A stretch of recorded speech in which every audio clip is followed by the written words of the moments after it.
अस्सलामु अलैकुम वरहमतुल्लाहि वबरकातुहू।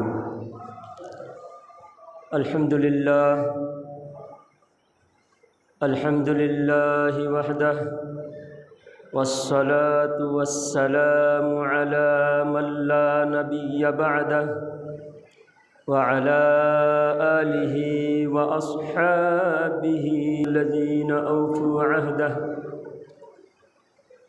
फ़क़द क़ाल अल्लाहु तबारक व तआला फ़िल क़ुरआनिल मजीद वल फ़ुरक़ानिहिल हमीद। अऊज़ु बिल्लाहि मिनश शैतानिर रजीम। बिस्मिल्लाहिर रहमानिर रहीम। क़द जाअकुम मिनल्लाहि नूरुन व किताबुम मुबीन। सदक़ल्लाहुल मौलानल अज़ीम व सदक़ना व बल्लगनर रसूलुहुन नबियुल मुख्तारुल करीम व नहनु अला ज़ालिका मा क़ाल रब्बुना लमिनश शाहिदीन वश्शाकिरीन। बलगल उला बिकमालिही कशफ़द दुजा बिजमालिही हसनत जमीउ ख़िसालिही सल्लू अलैहि व आलिही। मोहतरम हज़रात, सबसे पहले हम सब मिलकर हमारे आका दो जहाँ के मौला मदनी ताजदार शफ़ीअ रोज़ शुमार महबूब परवरदिगार अहमद मुख्तार जनाब मोहम्मद मुस्तफ़ा सल्लल्लाहु ताला अलैहि वसल्लम के पाक बारगाह में अक़ीदत व मोहब्बत के साथ दुरूद व सलाम का नज़राना पेश फरमाए।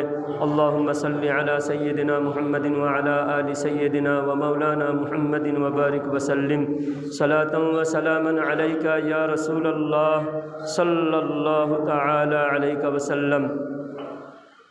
हशर तक डालेंगे हम पैदाइश मौला की धूम, हशर तक डालेंगे हम पैदाइश मौला की धूम।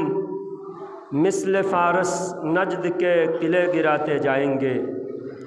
खाक हो जाए अदू जलकर मगर हम तो रज़ा, दम में जब तक दम है ज़िक्र उनका सुनाते जाएंगे।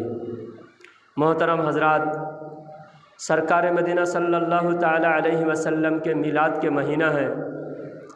आक़ाए करीम रऊफ़ुर रहीम सल्लल्लाहु अलैहि वसल्लम को अल्लाह ताला ने हमारे पास भेजकर अल्लाह ने एहसान जताया है।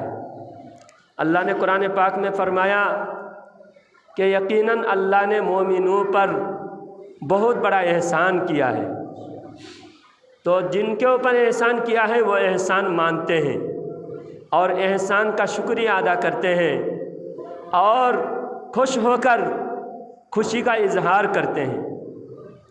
दो बातें आपको याद रखना है कि एक तो अल्लाह के सबसे बड़ी नेमत, अल्लाह ने कायनात में हमें जितनी नेमत दी है, जितना एहसान किया है, सारे एहसानों में सबसे बड़ा एहसान है कि अल्लाह ताला ने इंसानियत के लिए गमखार मेहरबान रहमतुल लिल आलमीन सल्लल्लाहु अलैहि वसल्लम को अल्लाह ताला ने हमारे दरमियान अल्लाह ने भेजा है। और अल्लाह ताला ने बहुत सारी नेमतें दी हैं। किसी नेमत पर अल्लाह ने एहसान नहीं जताया कि ऐ लोगों, तुमको मैंने ये नेमत दी, इसका एहसान मानो। अल्लाह ने बहुत सारी नेमतों को, बहुत सारे एहसानात को अल्लाह ने गिनाया कुरान पाक में। कुरान पाक में अल्लाह ताला ने बहुत सारे एहसान का बयान किया है। और सूरह अर-रहमान में अल्लाह ताला ने हर आयत के बाद में अल्लाह फरमाता है फ़बिअय्यि आलाइ रब्बिकुमा तुकज़्ज़िबान। ऐ जिन्नात व इंसान, तुम अल्लाह ताला की कौन कौन सी नेमतों को झुटलाओगे? एक नेमत को भी तुम झुटला नहीं सकते। हर नेमत अनमोल है। अल्लाह ने बेहिसाब नेमत अता फरमाया और अल्लाह कुरान में फरमाता है व इन तउद्दू निअमतल्लाहि ला तुहसूहा। अगर मेरी नेमतों को तुम गिनना चाहो तो गिन नहीं सकते। इतनी नेमतों को अल्लाह ने अता फ़रमाया। लेकिन एक नेमत जो सबसे बड़ी नेमत है, उस नेमत को जब अल्लाह ने दिया, कुरान में अल्लाह फरमाता है लक़द मन्नल्लाहु अलल मुअमिनीना इज़ बअसा फ़ीहिम रसूला, कि यकीनन अल्लाह ने मोमिनों पर मेहरबानी की कि उनके दरमियान रसूल अकरम सल्लल्लाहु अलैहि वसल्लम को भेजा है। मोहतरम हज़रात, जो चीज़ इंतज़ार के बाद मिलता है, उस चीज़ मिलते ही खुशी महसूस होती है। कोई बहुत बड़ा ऑफ़र आपको मिलने वाला है, बिज़नेस में बहुत बड़ा फ़ायदा आपको मिलने वाला है, गारंटी है, यकीनी है, तो उसके आप इंतज़ार में रहते हो। जिस दिन आप उस फ़ायदे को आप हासिल करते हो, आप खुशी के मारे दूसरों पर इजहार करते, दूसरों के सामने अपने ख़ास दोस्तों को बताते हो, आज मुझे इतना फ़ायदा हुआ, लो मिठाई खा लो, लो आपको मेरी तरफ से आज खुशी में मैं दावत कर रहा हूँ। तो कोई फ़ायदे के लिए लोग फ़ायदा मिलते ही नहीं, नफ़ा मिला, फ़ायदा मिला, लेकिन मुझे खुशी नहीं है। ऐसा कोई हो सकता है क्या? दुनियावी फ़ायदा हो, कोई भी फ़ायदा हो, फ़ायदा मिलते ही खुश होता है। जो खुश नहीं होता है, समझो उसके अंदर दिमाग नहीं है, अकल नहीं है, उसके अंदर इंसानियत नहीं है। इंसानियत का तकाज़ा यही है कि अल्लाह की नेमत मिले, खुश होता है। और अल्लाह फरमाता है जब खुश होते हो, खुशी का इजहार करो। तो उसी खुशी के इजहार को हम मिलाद कहते हैं। गुज़श्ता जुमा में भी मैंने बताया था कि उसी मिलाद के इंतज़ार में सारे अंबिया इकराम अपनी सारी उम्मती को बयान करते थे, हर वक्त बयान फरमाते थे। और कुरान पाक में अल्लाह फरमाता है वकानू यस्तफ्तिहूना अलल्लज़ीना कफ़रू, कि जब पिछली उम्मत के मोमिन थे, ईमान वाले थे, वो हर वक्त हर मुश्किल घड़ी में दुआ करते थे, आय अल्लाह आने वाले जो मोहम्मद मुस्तफ़ा सल्लल्लाहु अलैहि वसल्लम दुनिया में आएंगे, आय अल्लाह उनके सदक़े में हमारा बेड़ा पार फरमा, उनके सदक़े में हमें फ़तह अता फरमा। दुश्मनों के सामने जब होते तो नबी करीम सल्लल्लाहु अलैहि वसल्लम के लिए नबी करीम सल्लल्लाहु अलैहि वसल्लम के नाम लेकर दुआ फरमाते थे। नाम लेकर वो नबी करीम सल्लल्लाहु अलैहि वसल्लम के सदक़े में दुआ करते थे। मोहतरम हज़रात, एक वाक़या सीरत की किताब में मौजूद है। जब खैबर का किला सरकार सल्लल्लाहु अलैहि वसल्लम ने फ़तह फरमाया, जंग करने का कानून यही था, आज भी वही है, जो जीतता है मैदान उसका है। जो जीतते हैं, जीतने वालों को मैदान के सारा माल, सारा प्रॉपर्टी जीतने वालों को मिलता है, उसको कहते हैं माले गनीमत। तो जितने माल मता, सारे साजो सामान थे, उनमें से एक काले रंग का गधा था। काले रंग का गधा था, तो सरकार की तरफ देखकर वो रो रहा था। एक गधा सरकार सल्लल्लाहु अलैहि वसल्लम की तरफ देखकर रो रहा था, तो सरकार उसके करीब गए, क्योंकि सरकार रहमतुल लिल आलमीन थे। हमारे आका कायनात के हर चीज़ के लिए रहमत है। तो सरकार जब उसके पास गए, तो सरकार के कान में उसने कहा कि या रसूल अल्लाह, मैं अपनी नस्ल का आखिरी गधा हूँ, मेरे नस्ल में 70 गधे मेरे बाप के नस्ल से पैदा हुए, और हर गधे पर अंबिया इकराम सवार हुए, नबियों की सवारी है, मैं उसी ख़ानदान से हूँ। या रसूल अल्लाह, मैं आखिरी हूँ, मेरे नस्ल का मैं आखिरी हूँ, और आप भी नबियों के नस्ल के आप आखिरी नबी हैं। नबूवत के मनसब पर आपके बाद कोई फाइज होने वाले नहीं है, आप आखिरी नबी हैं। या रसूल अल्लाह, मेरे बाप दादा के ऊपर सिर्फ नबी सवार होते थे, और मैं एक यहूदी जो आपका दुश्मन था, उसकी मिल्कियत में था, उसके घर में था, वो मुझ पर सवार होना चाहता था, उसको मैं अपने ऊपर सवार होने नहीं देता था, क्योंकि आपकी खिदमत के लिए मैं इंतज़ार में था कि आप इधर तशरीफ़ लाएंगे, मैं आपका सवारी बनूंगा। इस वजह से मैं, जो यहूदी मेरा मालिक था, वो मुझ पर सवार होना चाहता था, मैं सवार होने नहीं देता था। और उसकी एक बुराई थी, वो यहूदियों का आलिम था। रात में जब तौरात पढ़ता था, जैसा घर में जानवर होते थे, बड़ा घर जैसा अरब में आज भी ऐसा ही घर है, देहातों का पूरा घर एक ही घर है। एक कोने में जानवर बांधे हुए हैं, एक कोने में फसल का सामान रखे हुए हैं, एक कोने में खाना पकाने का सामान है, एक कोने में रहने का सामान, पूरा घर एक ही जैसा था। तो जानवर बांधा हुआ होता एक कोने में, और यहूदी वो रात में तौरात पढ़ता था। तौरात भी अल्लाह की किताब है। तौरात पढ़ता था। तौरात में जहाँ सरकार का नाम आता, मोहम्मद सल्लल्लाहु अलैहि वसल्लम का नाम आता था, तो उसको वो मिटा देता था। सामने आके बैठे सामने। तौरात में जब मदीना वाले आका सल्लल्लाहु अलैहि वसल्लम का नाम आता था, तो सरकार के नाम को वो मिटाता था यहूदी। तो वो गधा कहता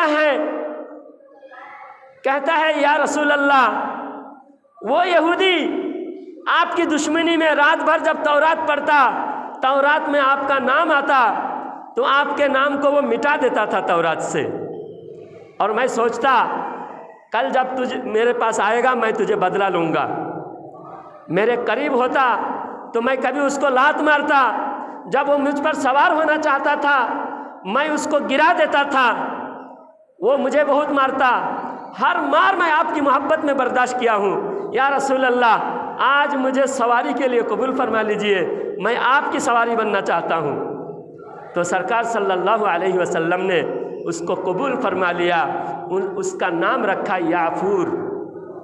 जो सरकार की सवारी के लिए जो गधा था, उसका नाम है याफूर। नबी को गायब का इल्म नहीं है। अरे बेवकूफ़, तुझसे तो वो गधा अच्छा है। एक जो नबी के इश्क में रहता है, उसको पता चल रहा है कि तौरात के अंदर से वो क्या मिटा रहा है। तौरात के अंदर से क्या मिटा रहा है, वो गधा को पता चल रहा है। अब सरकार जब सवार हुए उस पर, नबी के इल्म में गायब था। नबी के इल्म में गायब तो वो शान वाले हैं, वो निराले हैं। नबी जिस पर सवार हो जाए, उसकी भी शान कितनी निराली है। उसको भी अल्लाह ताला वो इल्म देता है। वो जब आका करीम सल्लल्लाहु अलैहि वसल्लम सवार होकर मदीना की गलियों में सरकार कहीं से गुज़रते थे, तो लोग बैठे होते थे, मोमिन कौन है, मुनाफिक कौन है, गधा पहचान करा देता था। एक मर्तबा का वाक़या है, हज़रत अब्दुल्ला बिन रवाहा रज़ी अल्लाह ताला अन्हु, अब्दुल्ला बिन रवाहा रज़ी अल्लाह ताला अन्हु महल्ले में अपने घर के पास बैठे हुए थे, और बहुत सारे लोग बैठे हुए थे। मुनाफिकों का सरदार था अब्दुल्ला बिन उबई बिन सलूल। सरकार जब सवारी पर सवार होकर जा रहे थे, तो वो मुनाफिक का जो सरदार था, उसके सामने जाकर जानवर ने पेशाब कर दिया। उसके सामने जाकर पेशाब कर दिया।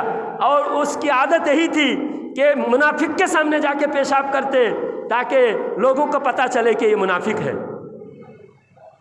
तो अब जानवर की पेशाब में उतनी बदबू नहीं होती कि नाक में कपड़ा रखना पड़े। जानवर का पेशाब है, गाय, बैल, भैंस, गधे, कोई भी जानवर का पेशाब उतना बदबू नहीं होते। सबसे ज़्यादा बदबू इंसान के पेशाब में, इंसान की बोलो बराज में बदबू होती है। लेकिन उसको नबी से दुश्मनी थी। नबी के जानवर की भी, नबी की सवारी की भी उसकी इज्जत नहीं थी। सहाबा इकराम ने जब देखा, अब्दुल्ला बिन रवाहा रज़ी अल्लाह ताला अन्हु और सहाबा इकराम ने जब सरकार को आते हुए देखा, सहाबा खड़े हुए सलाम करने लगे, सहाबा मुसाफा करने लगे। लेकिन वो मुनाफिकों का सरदार वहीं जगह पे बैठा रहा।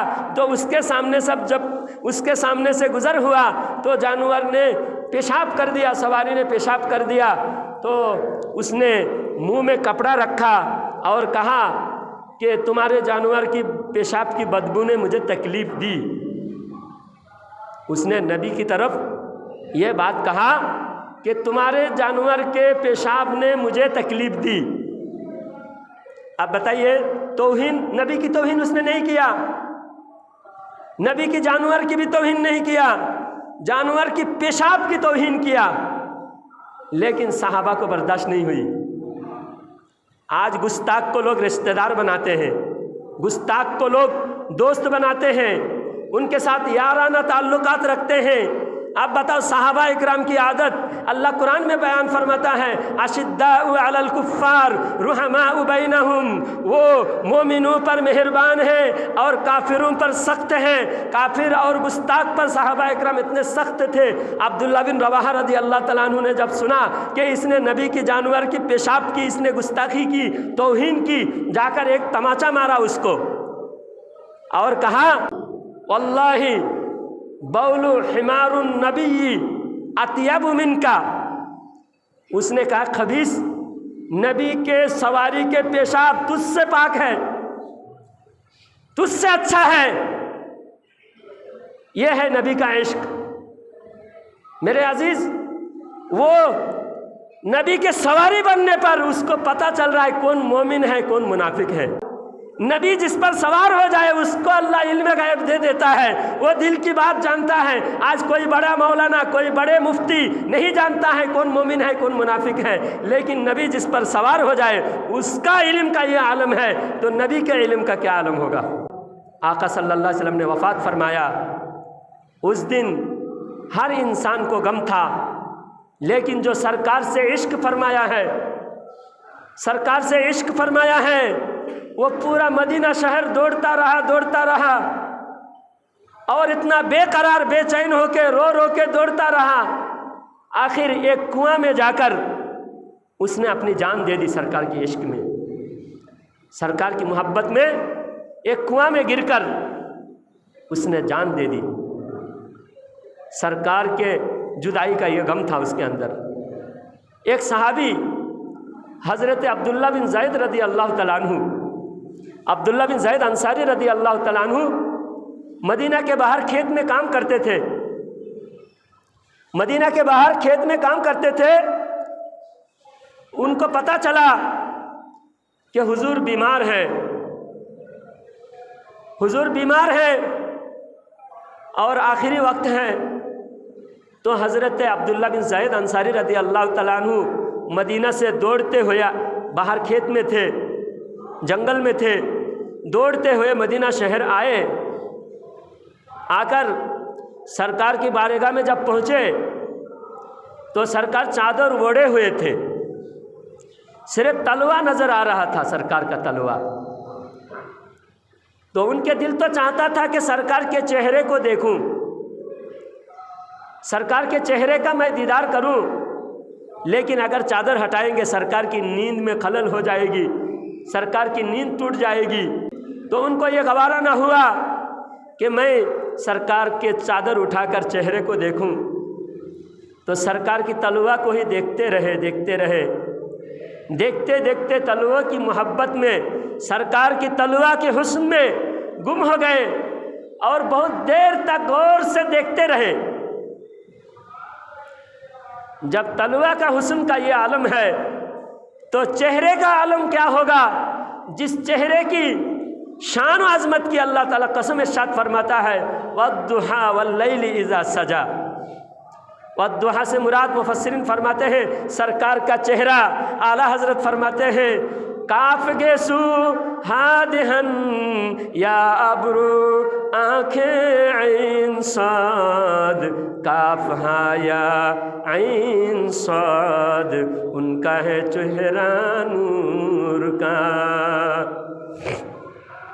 ताज वाले देख कर तेरा अमामा नूर का, सर झुकाते हैं इलाही बोलो बाला नूर का। चांद जुग जाता जिधर उंगली उठाते महद में,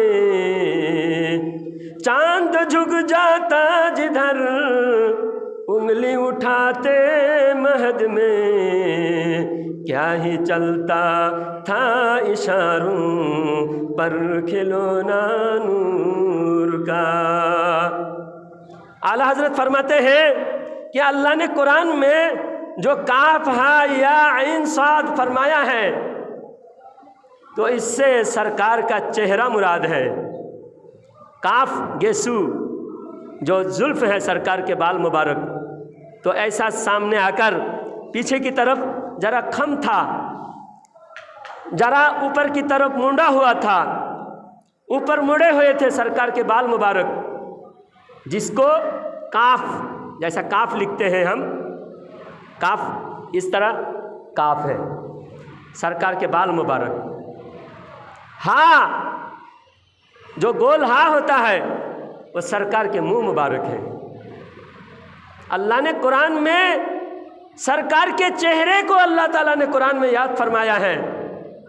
काफ गेसू हा देहन या आबरू, ये सरकार के चेहरा, या आइन साद, आइन ये आँख और दोनों आँख, एक साद लिखो तो गोल जो नीचे गोलाई आता है साद, और आइन लिखो, आइन एक तरफ का आँख आइन है और एक तरफ का आँख साद है। अल्लाह कुरान में काफ हा या आइन साद फरमाया सूरह मरियम में। तो आला हजरत फरमाते हैं काफ गेसू हा देहन या आबरू आँखें आइन साद, काफ हा या आइन साद, उनका है चेहरा नूर का। तो हज़रत अब्दुल्ला बिन ज़ैद अंसारी रज़ी अल्लाह तआला अन्हु के वाक़या बयान कर रहा था, तो सरकार के तलवे की तरफ देखकर गुम हो गए, सरकार की मोहब्बत में, इश्क में फ़ना हो गए। बहुत देर तक देखते रहे, गौर से सरकार के तलवा देखते रहे। देखते देखते जब जी भर के देख लिया, दिल भर के देख लिया, सरकार के तलवा को देख लिया, ख्वाहिश थी चेहरा देखने की, लेकिन सरकार चेहरा ओढ़े हुए थे। तो हज़रत अब्दुल्ला बिन ज़ैद अंसारी रज़ी अल्लाह तआला अन्हु ने सरकार के तलवा को देखकर, जी भर का देखकर खेत वापस चले गए। थोड़ी देर के बाद उनको खबर मिली कि सरकार सल्लल्लाहु अलैहि वसल्लम का वफ़ात, विसाल फरमा गए सरकार सल्लल्लाहु अलैहि वसल्लम। जब सुना, दोनों हाथ उठाकर अल्लाह से दुआ किया, अय अल्लाह, तेरे नबी को देखने के लिए तूने मुझे आँख दिया था, मैंने आखिरी दफ़ा तेरे नबी के मैंने पैर के तलवे को देख लिया, अब मैं किसको देखूं? मेरे आँख किस लिए? मुझे आँख की ज़रूरत नहीं है। आय अल्लाह परवरदिगार, मैं दुनिया में नबी को देखने के बाद मैं और किसी को देखना नहीं चाहता। आय अल्लाह, मेरी आँख ले ले मुझसे। आखिरी दफ़ा मैंने तेरे नबी के तलवा को देखा था, अब मैं और कोई चीज़ देखना नहीं चाहता। आय अल्लाह, मेरी आँख मुझसे ले ले। आज दुनिया में कोई अंधा हो, उससे पूछे आपकी ख्वाहिश क्या है, वो आँख मांगेगा कि मेरी सबसे बड़ी ख्वाहिश है कि मुझे आँख दे दे अल्लाह ताला। अल्लाह ताला मुझे देखने की तौफीक दे, मैं दुनिया देखूं। दुनिया में हर अंधे से पूछो, सबसे बड़ी ख्वाहिश उसको आँख अल्लाह ताला दे दे। कोई भी दुनिया में ऐसा इंसान नहीं होगा कि अल्लाह से दुआ करे, आय अल्लाह मुझे अंधा बना दे, मुझे मेरी आँख मुझसे ले ले। ये मोहब्बत सहाबा की मोहब्बत निराली मोहब्बत थी, क्योंकि सरकार जैसा कोई नहीं है। सबसे आला वो औला हमारे नबी, सबसे बाला वो वाला हमारे नबी। हमारे आका जैसे कोई नहीं है। आका पैदा हुए आम इंसान की तरह पैदा नहीं हुए। हमारे आका के बचपन आम इंसान की तरह नहीं है। आज लोग कहते हैं नबी हमारी तरह, हम नबी की तरह। ये बेईमानी की बातें हैं, ये ईमान वालों की बात नहीं है। नबी साहबा इकराम के दरमियान फरमाते हैं, बुखारी शरीफ की हदीस, इन्नी अरा मा ला तरौन व अस्मउ मा ला तस्मऊन। बुखारी शरीफ में हुजूर फरमाते हैं कि जो मैं देखता हूँ वो तुम नहीं देख सकते, जो मैं सुनता हूँ वो तुम नहीं सुन सकते। आका फरमाते हैं, ऐनानी यतनामानी वला यनामु कल्बी, मेरा दिल जागता है, सिर्फ आँख सोती है। दूसरे इंसान सो जाते, दिल भी सो जाता है, लेकिन आका के सोना हमारी तरह नहीं है, आका का जागना हमारी तरह नहीं है, आका के बचपन हमारी तरह नहीं है, आका के जवानी हमारी तरह नहीं है, आका के वफात हमारी तरह नहीं है। सरकार सल्लल्लाहु अलैहि वसल्लम वफात से पहले हज़रत फ़ातिमा ज़हरा रज़ी अल्लाह ताला अन्हा सरकार के पास बैठी हुई हैं और सरकार सल्लल्लाहु अलैहि वसल्लम की बुखार की शिद्दत हज़रत फ़ातिमा ज़हरा रज़ी अल्लाह ताला अन्हा देख रही है और फ़ातिमा सरकार की पेशानी पर हाथ रखकर सरकार सल्लल्लाहु अलैहि वसल्लम के पास में बैठी हुई है। इतने में दरवाजे से आवाज़ आती है, दरवाज़ा खटखटाने की आवाज़ आती है। हज़रत फ़ातिमा कहती हैं, कौन हो? आज मेरे अब्बा से मुलाकात मत करो, मेरे वालिद बीमार हैं, और किसी दिन आना, आज अभी मुलाकात नहीं हो सकती। सरकार आंख बंद किए हुए हैं। हज़रत फ़ातिमा ज़हरा रज़ी अल्लाह ताला अन्हा जब मना कर दिया तो सरकार फरमाते, फ़ातिमा दरवाज़ा खोल दो, आने दो, जो आने वाले हैं आने दो। तो एक शख्स, अजनबी शख्स आए, आकर सरकार से गुफ्तगू करके चले गए। तो सरकार सल्लल्लाहु अलैहि वसल्लम फ़ातिमा से कहते हैं, आए फ़ातिमा, जो शख्स आने वाले आए हैं किसी के घर में इजाज़त लेकर नहीं आते, किसी से इजाज़त लेकर नहीं आते। वो मलकुल मौत थे, इजाज़त लेकर आए थे। आए फ़ातिमा, मेरी अब आखिरी वक्त है। यह सुनकर हज़रत फ़ातिमा रोने लगी। तो सरकार सल्लल्लाहु अलैहि वसल्लम ने फरमाया, आए फ़ातिमा, एक खुशखबरी सुनो। हज़रत फ़ातिमा से कान में कह रहे थे। हज़रत फ़ातिमा से सरकार फरमाते हैं, आए फ़ातिमा, मेरे दुनिया से जाने के बाद सबसे पहले तुम मेरे से मुलाकात करने आओगी। जब सरकार अपनी वफ़ात की खबर दी, हज़रत फ़ातिमा रोने लगी, कान में कह रहे थे। हज़रत आयशा रज़ी अल्लाह ताला अन्हा पूछे फ़ातिमा से, आए फ़ातिमा, तुम्हारे अब्बा ने आखिरी वक्त में तुम्हारे कान में दो बातें कही, एक बात सुनकर तुम रोई और दूसरी बात सुनकर तुम मुस्कुराई, तो ये दोनों बात का क्या मतलब था? हज़रत फ़ातिमा ने कहा, अब्बा ने मेरे कान में कहा, किसी को बताने के लिए नहीं कहा, अगर बताना होता तो सरकार ज़ोर से फरमाते। तो सरकार के वफ़ात के बाद फिर कुछ दिन के बाद जब फ़ातिमा से पूछा, हज़रत आयशा ने दोबारा पूछा कि तुम्हारे अब्बा ने क्या कहा था? तो हज़रत फ़ातिमा ने फरमाया कि मेरे अब्बा ने मेरे कान में कहा था कि मैं अब दुनिया से थोड़ी देर में दुनिया से जाने वाला हूँ, थोड़े दिन में मैं दुनिया से जाने वाला हूँ। और दूसरी बात मेरे कान में कहा था कि मेरे घराने में से सबसे पहले तुम्हारी इंतकाल होगी। तो यह सुनकर मैंने मुस्कुराया, मैं खुश हुआ कि आका से जुदाई ज़्यादा दिन की नहीं है, थोड़े दिन में मैं भी दुनिया से जाने वाली हूँ। नबी की मोहब्बत में सहाबा इतने गुम थे, नबी की मोहब्बत में।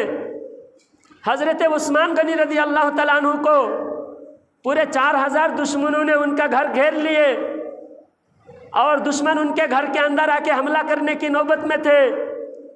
इतने में हज़रत उस्मान रज़ी अल्लाह तआला अन्हु से हज़रत अब्दुल्ला बिन सलाम रज़ी अल्लाह तआला अन्हु मिलने के लिए आए। आकर कहा कि दुश्मनों ने आपके घर को, आपके मकान को घेर लिया है अब आपको शहीद कर देंगे अंदर आकर, आप इजाज़त दीजिए कि हम दुश्मनों को तहस नहस कर दे, हम तमाम सहाबा मिलकर दुश्मनों से लड़े। तो हज़रत उस्मान फरमाते हैं नबी के शहर में खून खराबा हो ये मैं नहीं चाहता, क्योंकि सरकार फरमाते हैं कि मेरा ये शहर है, ये मदीना शहर, इस शहर की हरियाली काटने वाला भी हमारा दुश्मन है।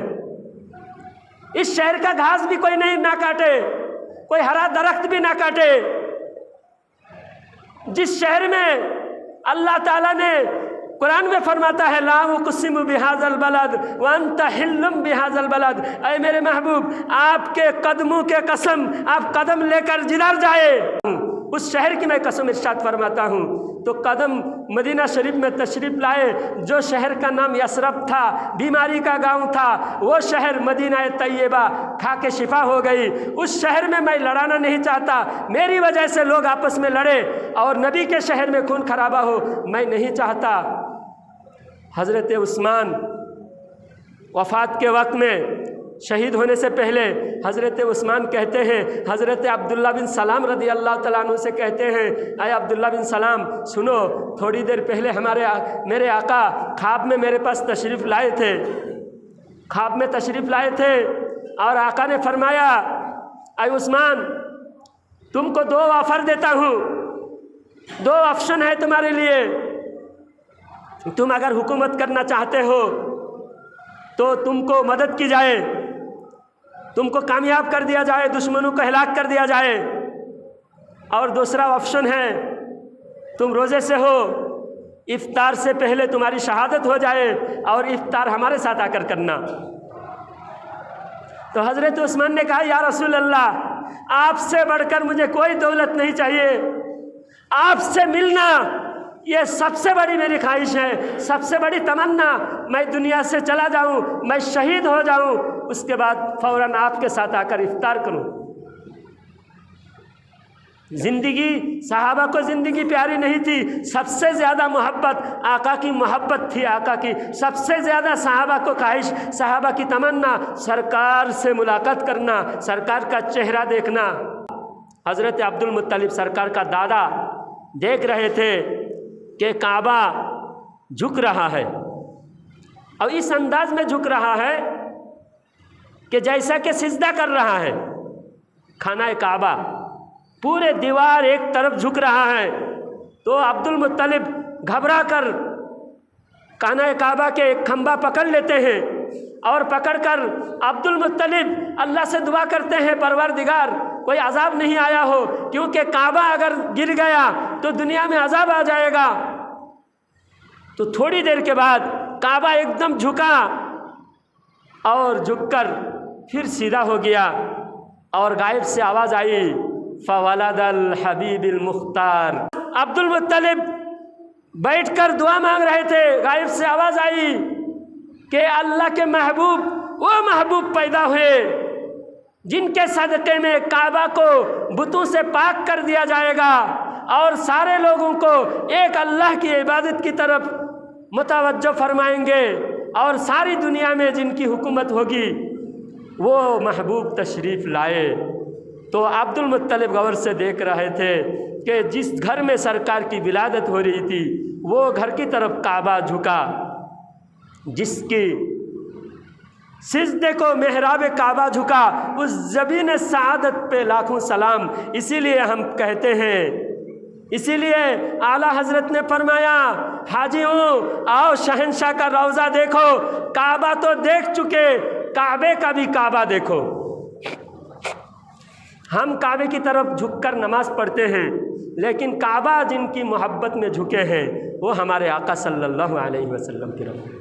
जब माँ के पेट में सरकार सल्लल्लाहु अलैहि वसल्लम जलवागर थे, आमिना के जिस्म से खुशबू आती और बेवा खुशबू लगाना मना है। इस्लाम में बेवा औरत को खुशबू लगाना मना है और औरतों को खुशबू लगा के घर से बाहर जाना भी मना है।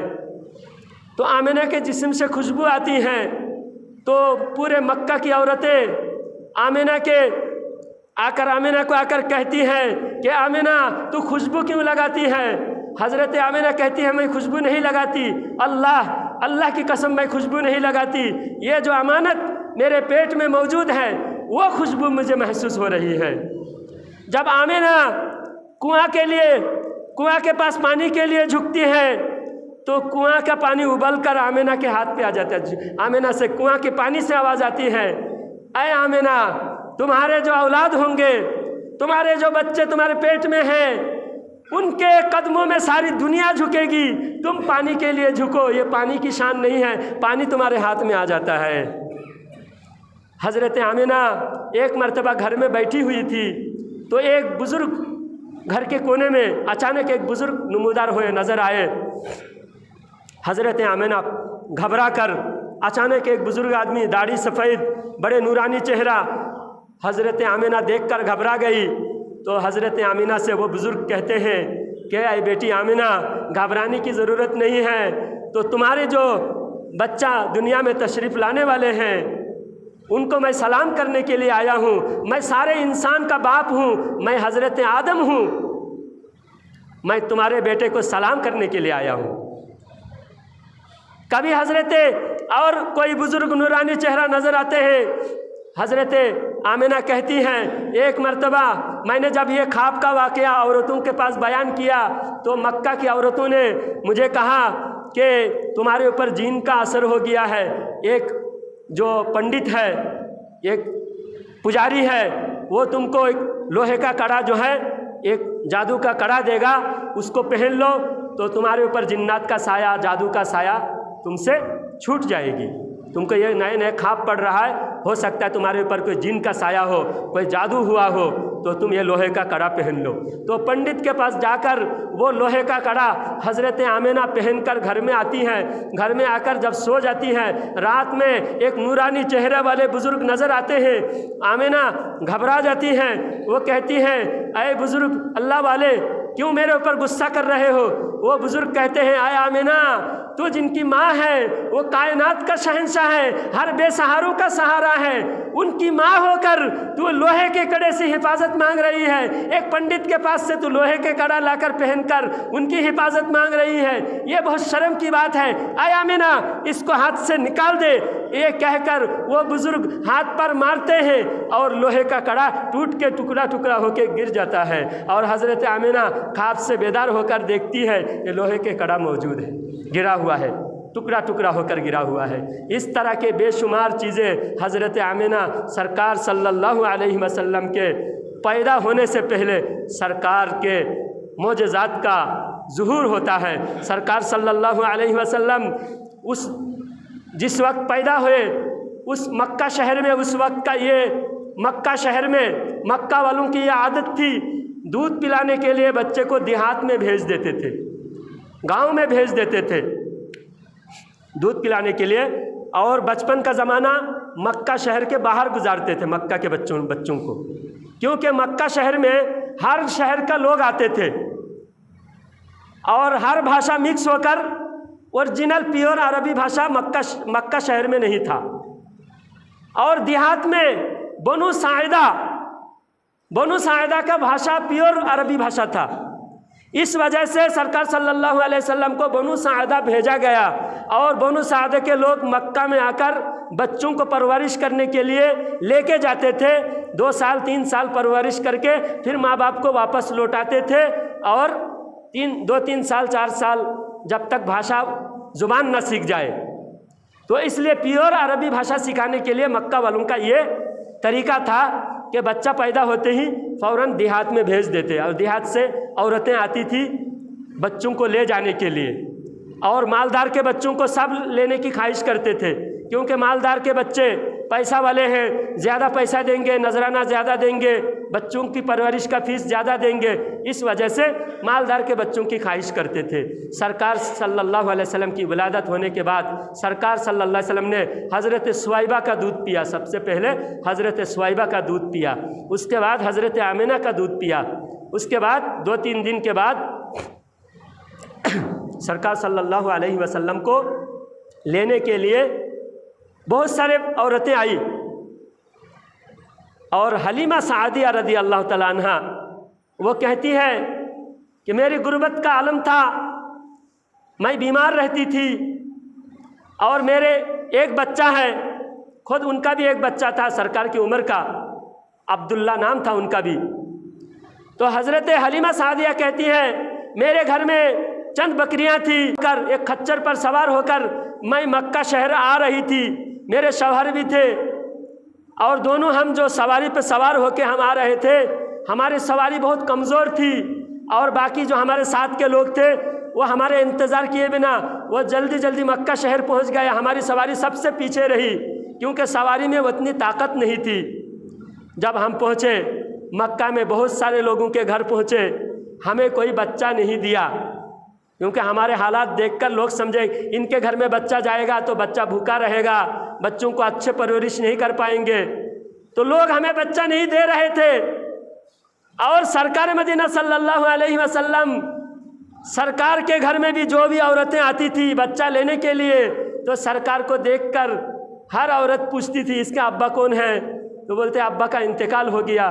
सरकार सल्लल्लाहु अलैहि वसल्लम माँ के पेट में 5 महीने के बाद सरकार के वालिद मोहतरम हज़रत अब्दुल्ला का इंतकाल हो गया था। तो सरकार सल्लल्लाहु अलैहि वसल्लम के वालिद का इंतकाल हो गया है, ये यतीम बच्चे को लेने से नजराना नहीं मिलेगा, फीस नहीं मिलेगा, ये सोचकर हर कोई चला जाता था, वापस चला जाता था। लोग वापस जा रहे थे। हलीमा सादिया को भी वो भी मजबूर थी, वो भी दूसरे घर गए, कहीं बच्चा नहीं मिला।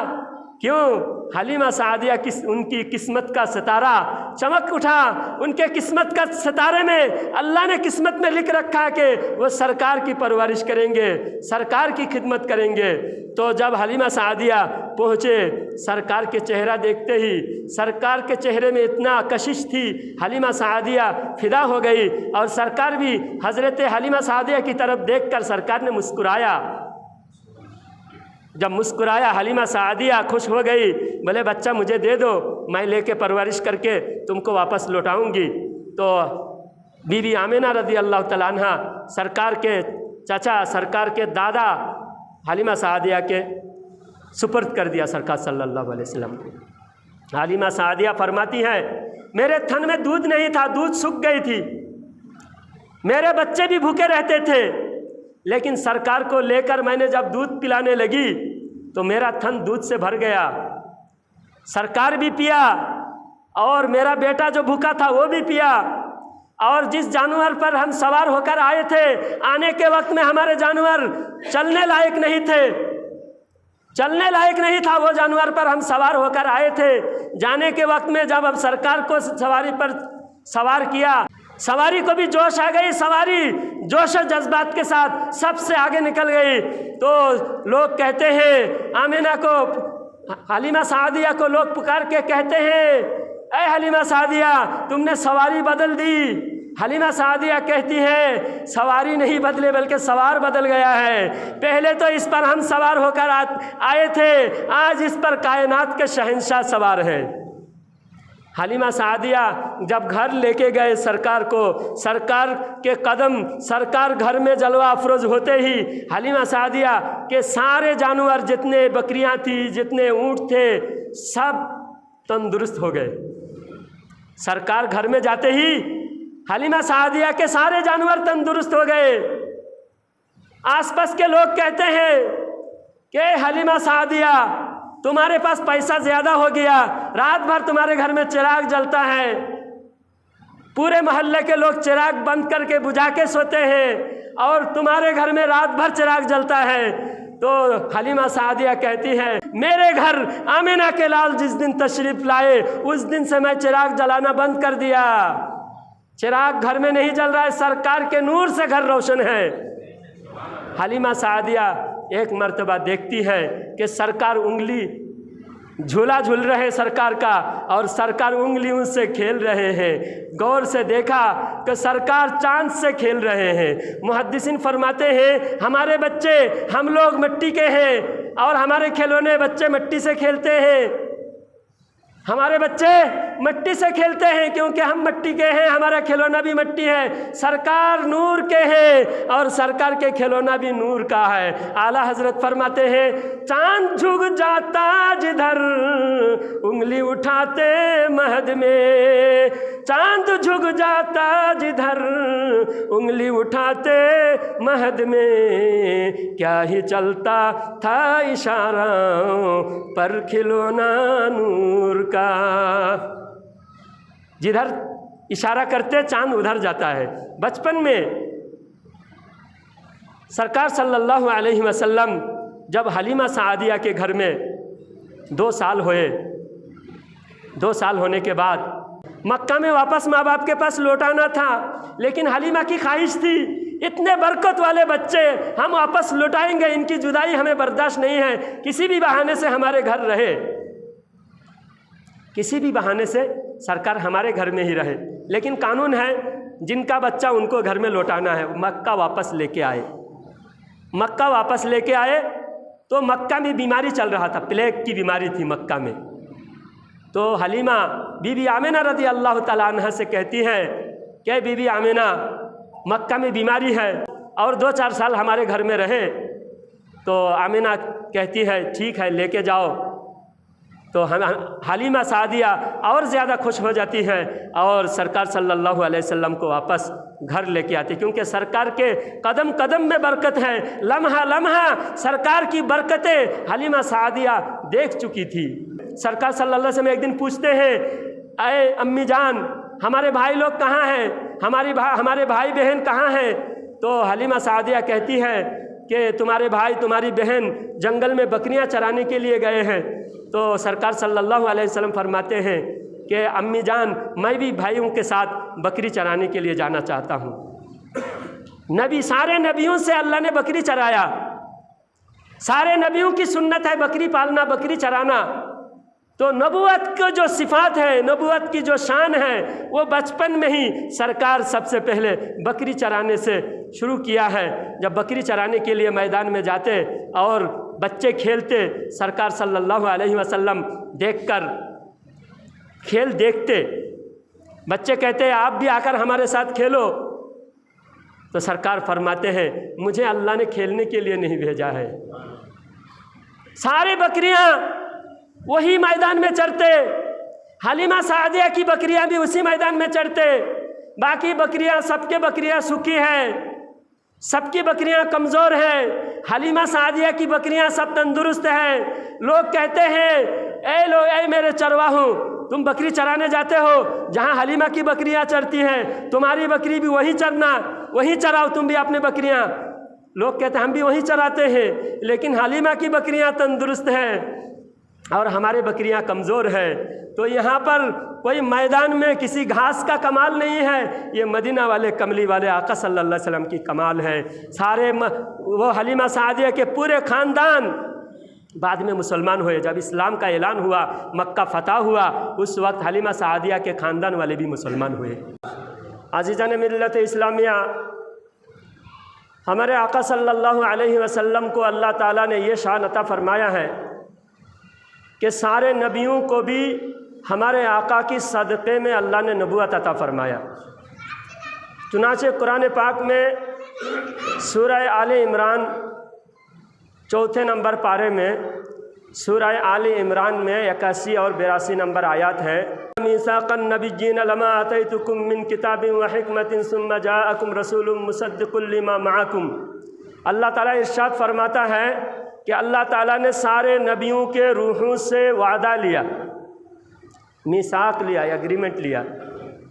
यानी दुनिया में अल्लाह ताला इंसान को बनाकर भेजने से पहले आलम अरवाह में, जब हम सब की रूह वहाँ पर मौजूद थे, आलम अरवाह में तमाम रूहों को अल्लाह ताला ने इकट्ठा करके वहाँ पर 3 एग्रीमेंट लिया है अल्लाह ताला ने। तीनों के बारे में कुरान पाक में अल्लाह ताला बयान फरमाता है। पहला मिसाक लिया, मिसाक रुबूबियत, यानी रब होने का हम सबसे एग्रीमेंट लिया, हम सबको कहलवाया अल्लाह ताला ने, अलस्तु बि रब्बिकुम, अल्लाह ताला ने हम सबसे कहलवाया, हम सबसे पूछा कि क्या मैं तुम्हारा रब नहीं हूँ? तो सारे रूहों ने, यानी इंसान के जितने भी अक़साम हैं, तमाम दुनिया में जितने भी कुफ़ार व मुशरिकीन हैं, जितने मोमिन हैं, जितने अंबिया इकराम गुजरे, जितने सहाबा इकराम, जितने औलिया अल्लाह, सबको अल्लाह ताला ने कहलवाया।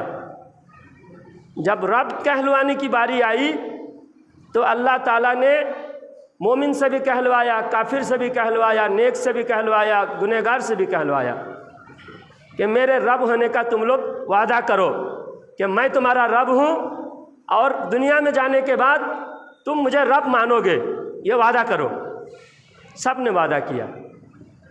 अब मोमिन से भी वादा ले रहा है, काफिर से भी वादा ले रहा है, और अल्लाह ताला खुद बाद में फरमाता है अन तक़ूलू यौमल क़ियामति इन्ना कुन्ना अन हाज़ा गाफ़िलीन। ऐ लोगों, ऐ इंसान व जिन्नात, तुमने जो मेरे रब होने का इकरार कर लिया, दुनिया में जाने के बाद भूल जाओगे। तब अल्लाह ताला खुद जानता है कि भूल जाएगा, फिर भी अल्लाह ताला ने हमें रब होने का हमसे इकरार लिया, अल्लाह ताला के रब होने का हमसे इकरार लिया। फिर दूसरा अल्लाह ताला ने वादा लिया इल्म का, दूसरा वादा अल्लाह ताला ने लिया इल्म का, उसमें सिर्फ उलमा शामिल थे। जितने उलमा दुनिया में आने वाले हैं, तौरात के, ज़बूर के आलिम और कुरान के आलिम, इंजील शरीफ के आलिम, यानी आसमानी जितनी किताबें अल्लाह ताला ने नबियों पर नाजिल फरमाया, उन किताबों के जो आलिम थे, उन आलिमों से अल्लाह ताला ने इकरार लिया। उसमें अल्लाह ताला इरशाद फरमाता है वइज़ अख़ज़ल्लाहु मीसाक़ल्लज़ीना ऊतुल किताबा लतुबय्यिनुन्नहु लिन्नास। तो आलिमों से अल्लाह ताला ने क्या वादा लिया? आलिमों से अल्लाह ने वादा लिया कि तुम दुनिया में जाने के बाद तुमको इल्म दूंगा मैं, लेकिन वादा है, तुम अभी वादा करो कि इल्म को छुपाओगे नहीं। जो भी कुरान की बात है, किताब की बात है, लोगों के सामने खोल खोल कर बयान करोगे, किसी को डरोगे नहीं, किसी लालच में आकर हक बात को छुपाओगे नहीं, ये वादा करो। अल्लाह वादा ले रहा है सारे आलिमों से। अब हर तरह के आलिम थे, हर किताब के आलिम थे, अभी दुनिया में आए नहीं थे, सबके रूह हैं। उलमा के रूह को अल्लाह ताला इकट्ठा करके वादा लिया और फरमाया दुनिया में जाने के बाद तुम इल्म को छुपाओगे नहीं, लालच में आकर तुम गलत फतवा नहीं दोगे, हक बात खोल खोल कर बयान करोगे, किसी का लिहाज नहीं करोगे। सारे उलमा ने अल्लाह से कहा अल्लाह हम तेरे बताए हुए जो एग्रीमेंट है, इस एग्रीमेंट को हम मानते हैं, वादा करते हैं। फिर उसके बाद अल्लाह फरमाता है कि ज़रूर ज़रूर दुनिया में जाने के बाद तुम वादा खिलाफ़ी करोगे। तुम में से बहुत सारे उलमा दुनिया में जाने के बाद फिसल जाएंगे, नाहक फतवा देंगे, जुल्म करेंगे, लोगों से हक छुपाएंगे। ये मैं जानता हूँ, लेकिन तुमको इल्म दूंगा, आजमाइश तुमको इल्म देकर आजमाऊंगा। तो मेरे अजीज़, मेरे दोस्तों, जब खुदा के रब होने का एग्रीमेंट लिया, अल्लाह ताला ने किसी नेक गुनहगार किसी का लिहाज नहीं कि सबको सबसे वादा लिया। जब इल्म का वादा लेना था, अल्लाह ताला ने सबसे वादा लिया, आलिम से। उलमा में अच्छे बुरे दोनों तरह के उलमा होते हैं, और अच्छे आलिम जैसे पहले जन्नत में जाएंगे, बुरे आलिम पहले जहन्नम में जाएंगे। आलिमों को पहले जहन्नम में डाला जाएगा, क्योंकि जो इल्म छुपाएगा उसका ठिकाना जहन्नम। तो अल्लाह ताला ने इल्म के बारे में भी लिहाज नहीं किया कि ये गाफिल हो जाएगा, ये वादा खिलाफ़ी करेगा, फिर भी अल्लाह ने दे दिया। अल्लाह जानने के बावजूद अल्लाह ने अता फरमा दिया। लेकिन तीसरा जो अल्लाह ने एग्रीमेंट लिया, तीसरा एग्रीमेंट अल्लाह ताला ने जो अता फरमाया, वो अज़मत रसूल का एग्ज़ाम लिया।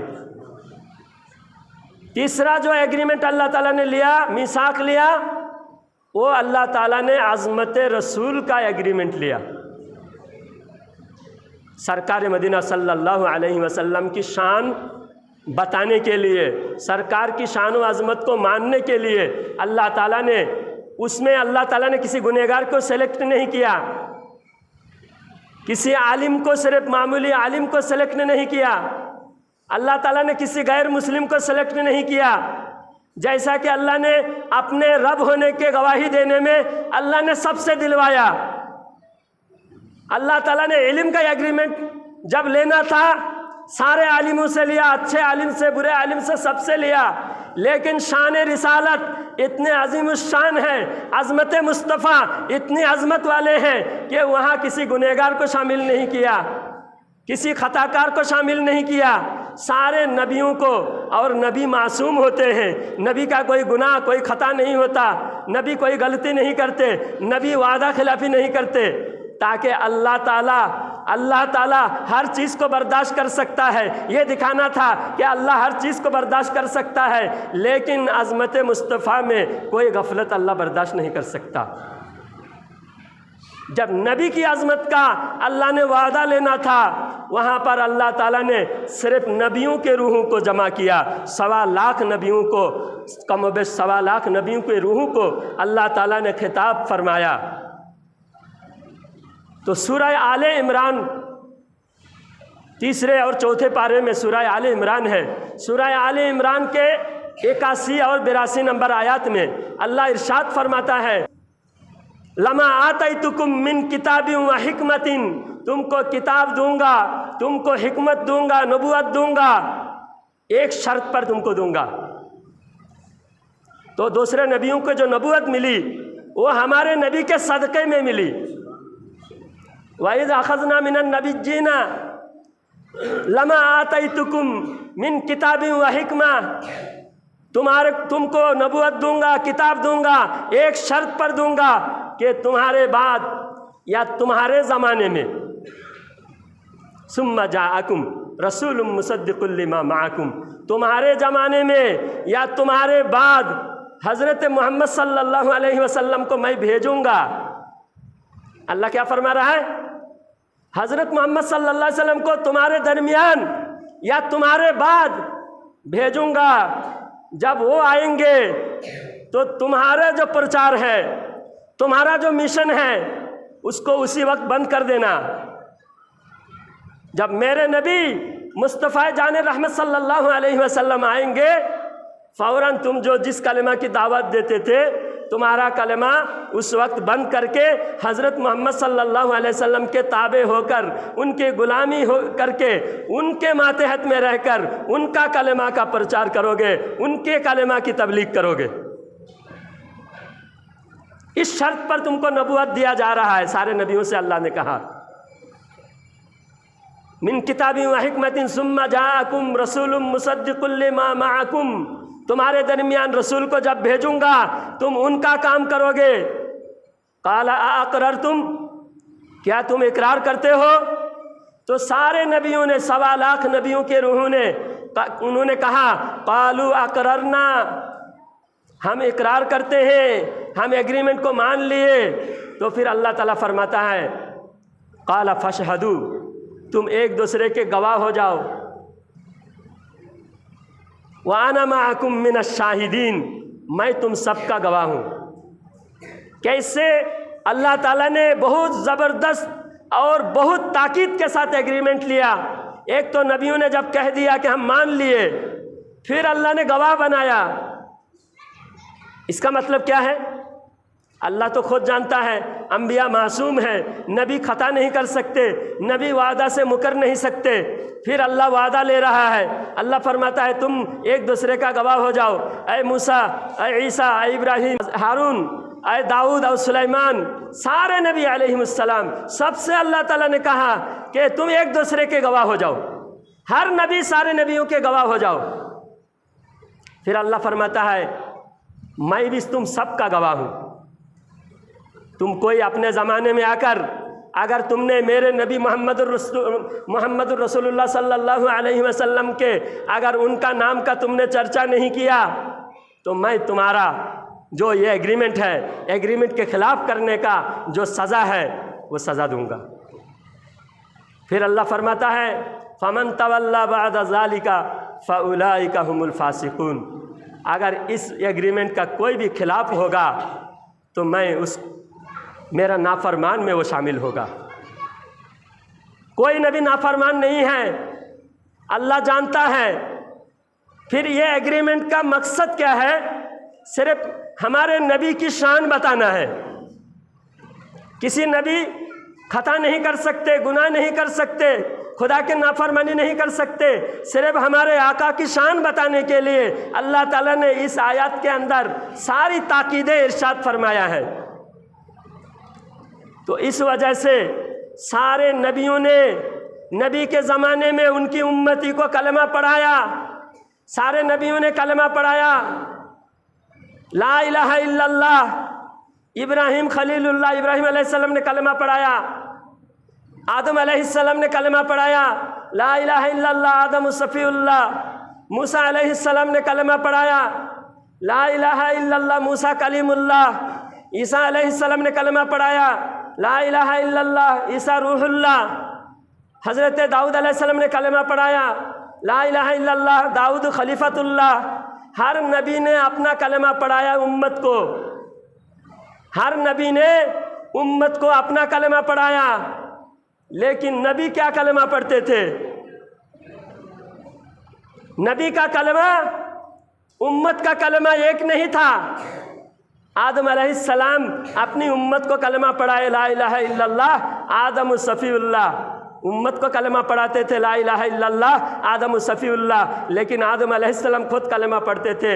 जो कलमा हम पढ़ते हैं, हम कितने खुश नसीब हैं। जो कलमा हम पढ़ते हैं, ला इलाहा इल्लल्लाह मुहम्मदुर रसूलुल्लाह, यही कलमा आदम अलैहिस्सलाम पढ़ते थे।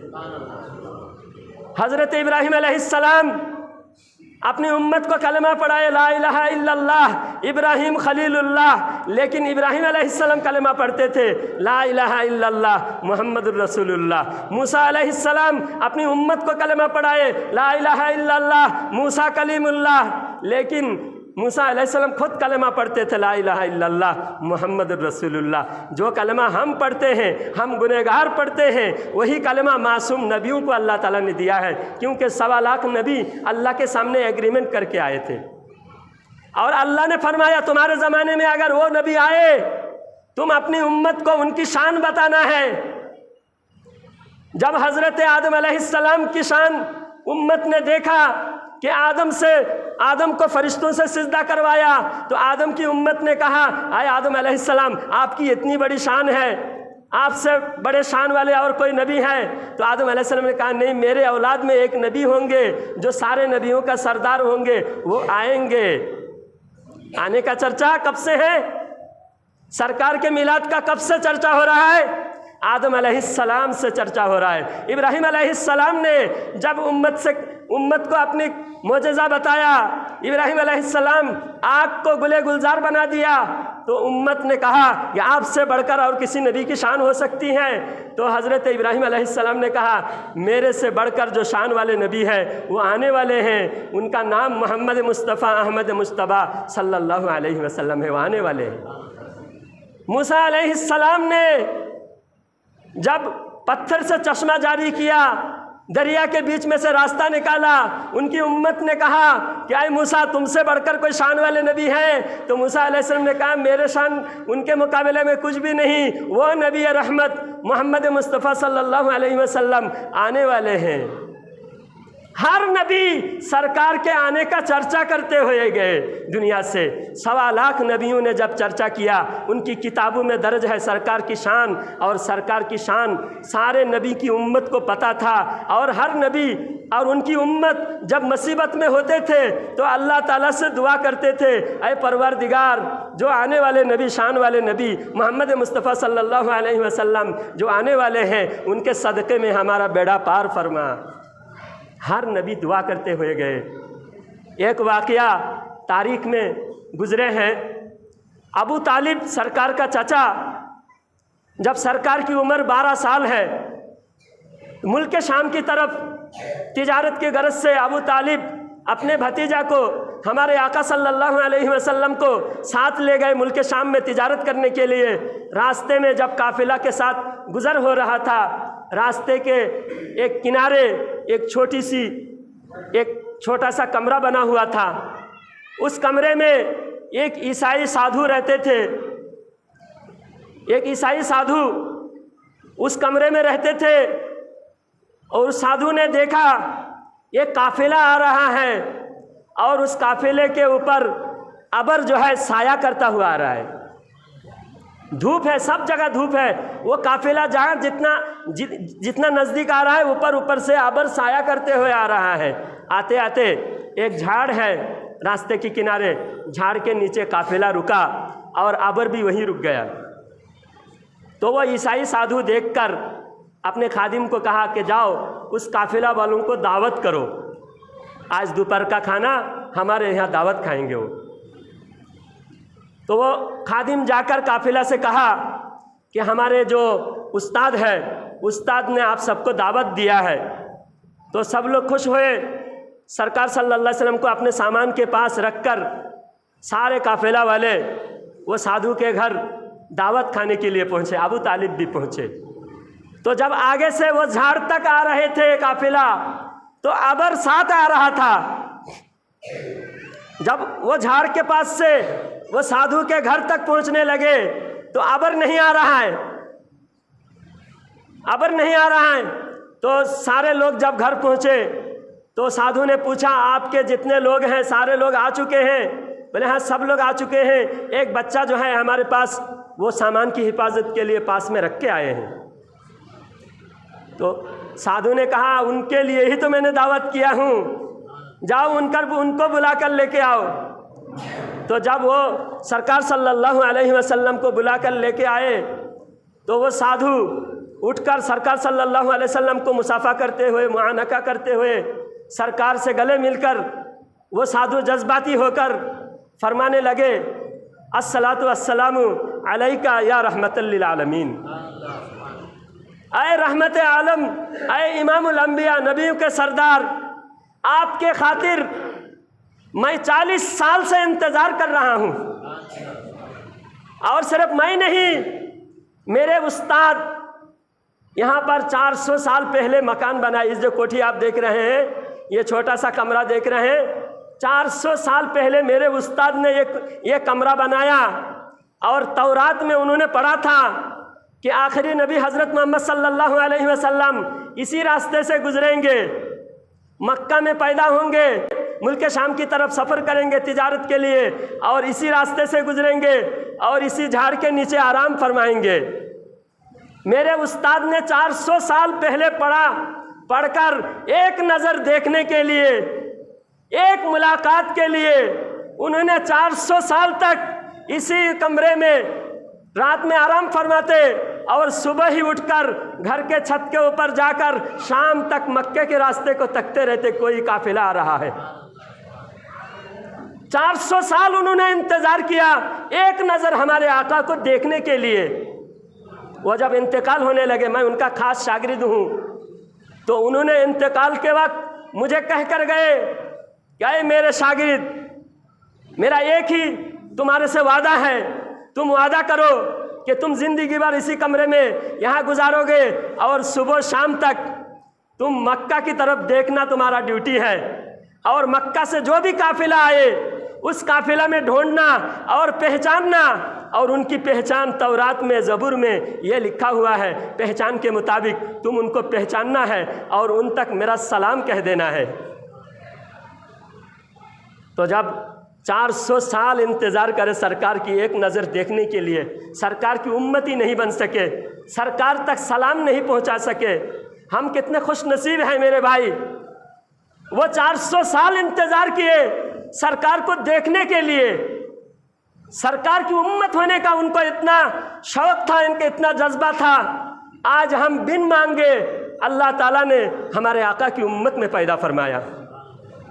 बताइए, वो जो 400 साल जिन्होंने इंतज़ार किया, सरकार आ रहे हैं, सरकार आ रहे हैं, हर दिन उनका यही ड्यूटी थी, हर दिन वो यही सोचते थे, हर दिन सुबह शाम तक वही यही इंतज़ार में होते थे। अगर सरकार आए हैं उनको अगर खबर मिलती, उनके सामने आते, तो सरकार के आने का उनको कितनी खुशी होती थी।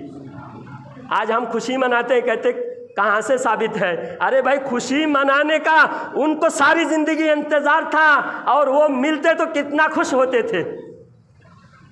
जब मदीना वाले सरकार मदीना में पहुँचे तो सरकार के मदीना आने के बयान हज़रत अनस रज़ी अल्लाह तआला अन्हु फरमाते हैं कि सरकार जिस दिन आए मदीना में उससे ज़्यादा खुशी और ज़िंदगी में मैंने कभी नहीं देखा। सरकार के आने का लोग इतना इंतज़ार करते थे और सरकार के आने पर इतनी खुशी थी। उस नबी रहमत सल्लल्लाहु अलैहि वसल्लम की अल्लाह ताला ने हमें उम्मत बनाया है, उनके ग़ुलामी में हमें शामिल फरमाया है। हम उनके ग़ुलामी का लाज रखना